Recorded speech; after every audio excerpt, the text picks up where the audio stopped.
Under Night in-Birth 2 open beta happened recently, and I got to play the game for the first time. So I thought, as a longtime player of the first game, I would do a review and analyze some of the gameplay changes. As a heads up, this was only across a few days, so I only had a short amount of time with it, so it's going to be based on initial impressions. First off, I'll go through some of the basic features that were added. I think the one people have been excited for the most is none other than rollback. And you know what? It delivered quite well. I played on the game's default setting of 2-frame input delay and was able to comfortably play people over 100 millisecond ping. Only when it was over 150 is when things potentially started to get rough. But even then, a decent amount of the matches were playable. Here's a 250 ping Wagner that I went against, and I was surprised that it was not completely unplayable. Coming from delay-based netcode in Under Night 1, this is an amazing upgrade. I really look forward to playing people from different regions and countries. As a side note, I don't think there is a Wi-Fi indicator, so I'm a little bit disappointed in that. How am I going to avoid teleporting sets with low ping? Outside of netplay, there was two big quality of life features that really stood out. One is an option in the settings that would automatically take you to a game mode on startup.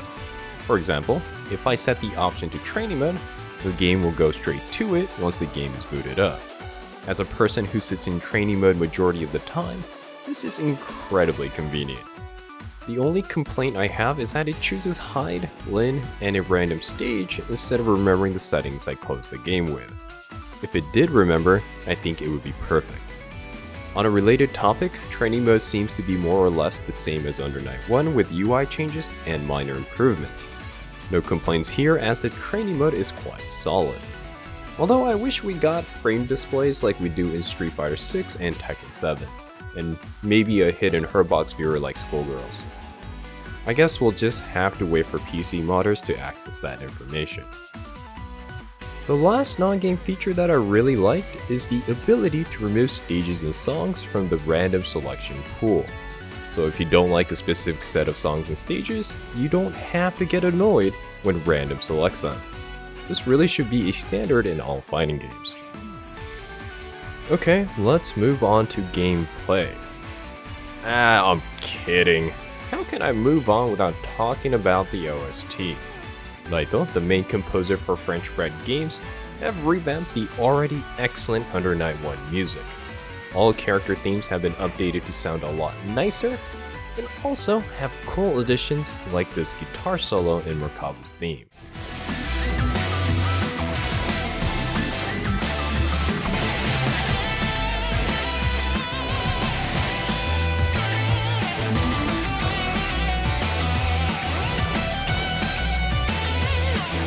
Awesome.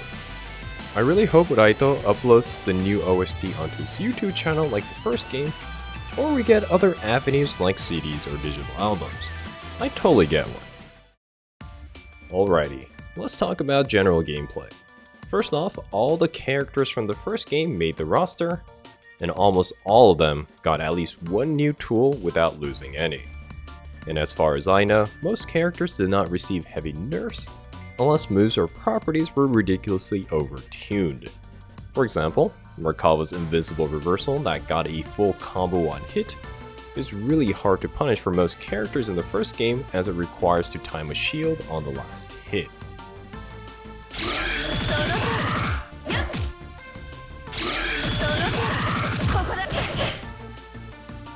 In the new game, all characters can now punish with a throw without timing any shields. Completely valid nerf.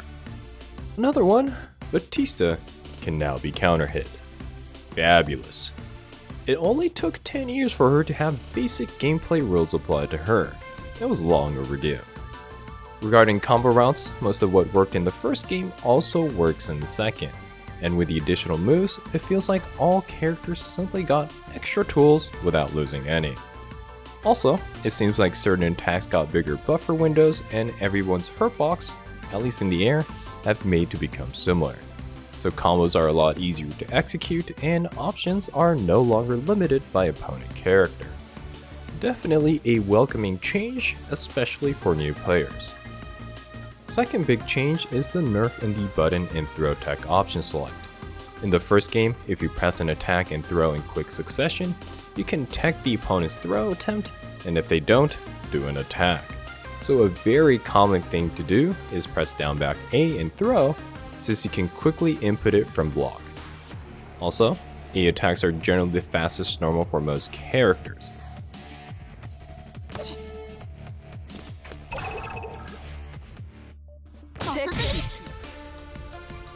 You can see how potent this defensive option select is.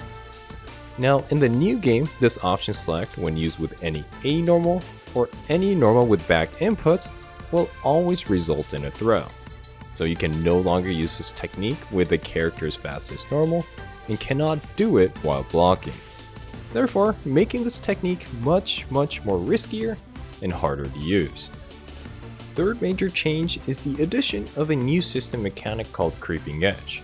It's a forward-moving roll that has the capability of absorbing a hit. It's a decent reversal tool that may be effective against certain attacks, and a way to side switch. It has long recovery and can be thrown at any point, so it seems to have very specific uses. Now, there's a lot more changes, such as the new Celestia mode for extra damage buffs and faster startup on Veil-Off, but the general changes all point to stronger offense with more focus on strike throw play. The first Under Night does tend to take more time compared to games like Street Fighter, so the developer's intention on trying to make it faster paced is very clear, and you can't fault them to trying to follow the trend. More explosive play does make it more spectator friendly.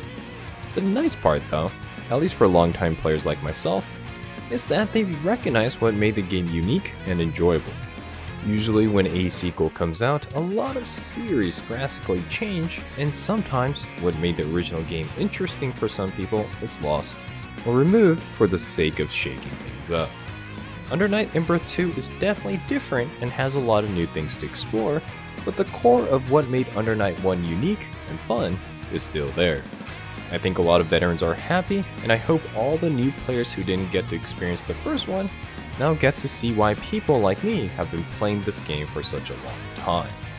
Anyways, I am very excited for the new game and plan to make both beginner and in-depth guides once it launches. So consider subscribing and supporting this channel if you are interested in the series. Alright, until next time, have fun with fighting games.